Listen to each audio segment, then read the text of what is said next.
Let's start with a statement, or with a confess we can say. I used to hate the knights, but after a while I started learning how to play with them, and now I really enjoy to play with the knights, and they help me to win a lot of games.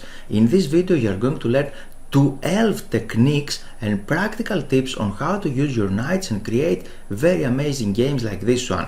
In this position we have Baron against Robert Fischer, and here black played that move rook e8 attacking the king, and after that move Fischer sacrificed a queen by playing bishop to e6. He would like to capture this bishop for free actually. His opponent accepted the queen sacrifice and lost the game later. Really beautiful game. But here let's examine this variation actually, because black can take on e6 first of all. He is continuing threatening the queen, right?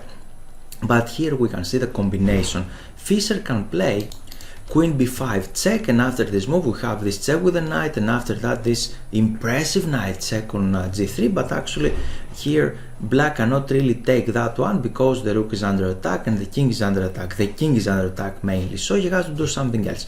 And he played here king to g1. He could play there, and now we have the amazing position. The first tip: how are you going to play with the black here? Can you find it?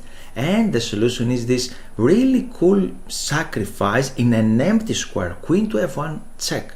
He has only one move to capture with the rook, and now we have the smothered checkmate.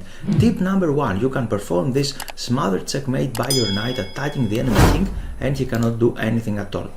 Tip number 2: here we have the forks. For example, after these normal moves, by the way, do you know the name of that opening?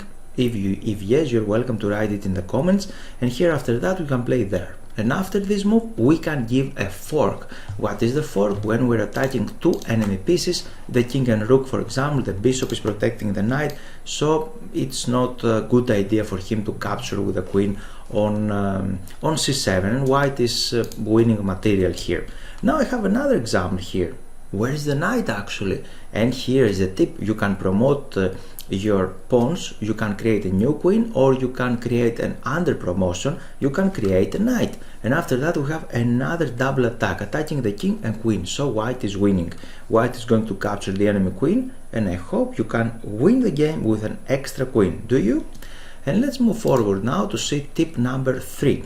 The tip number 3 is for the opening actually, and you should develop the knights on c3 and f3 and c3 squares. This is the central squares controlling the center better, and black should do something similar. For example, you can see he can develop the knights like this. Do you know the name of this opening?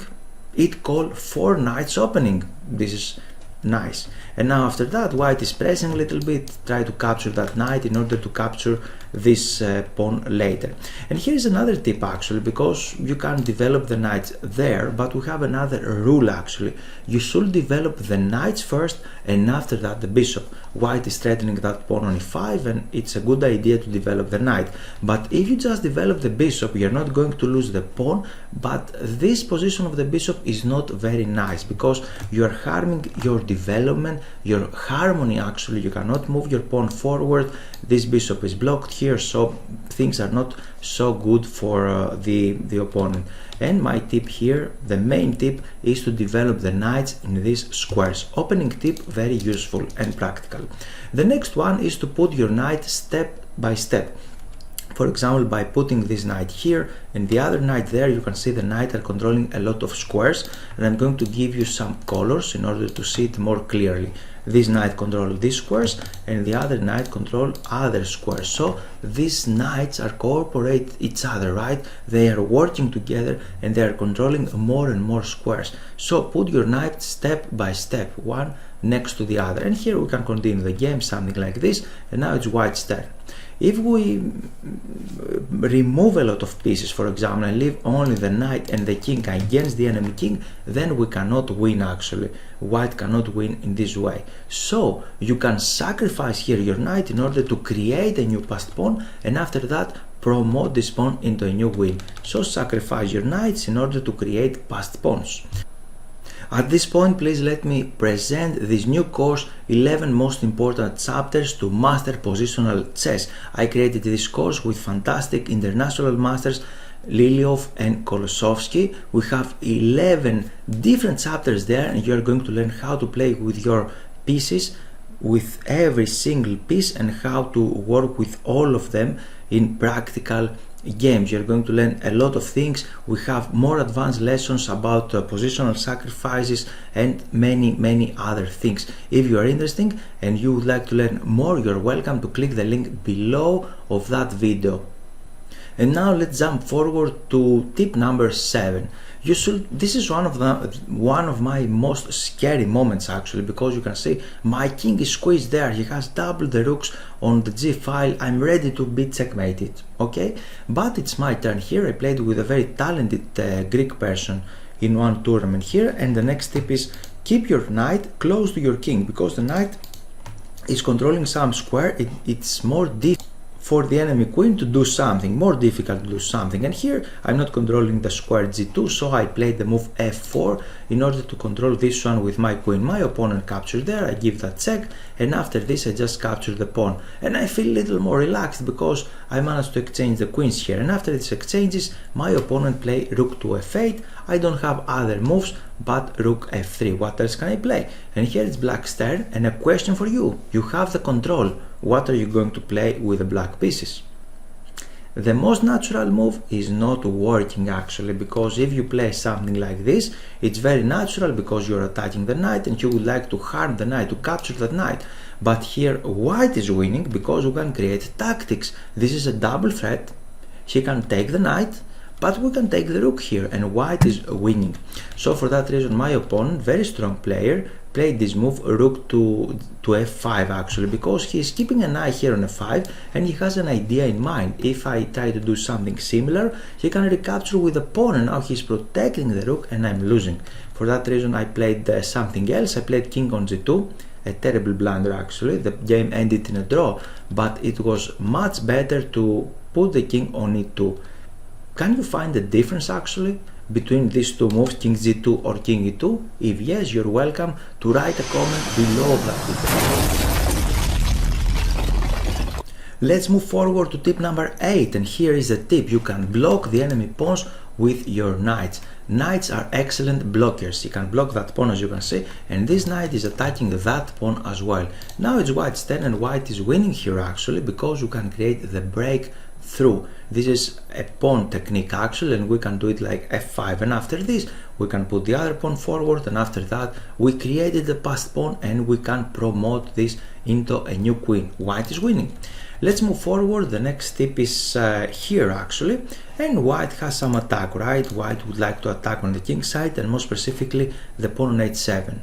Here black can play some moves, but let's say he can move the knight on b6 because he would like to occupy some squares, right? White's turn. What are you going to do? You can remove the key defender, and after this we have a checkmate in 2 moves. So my tip here is this, the tip number 9.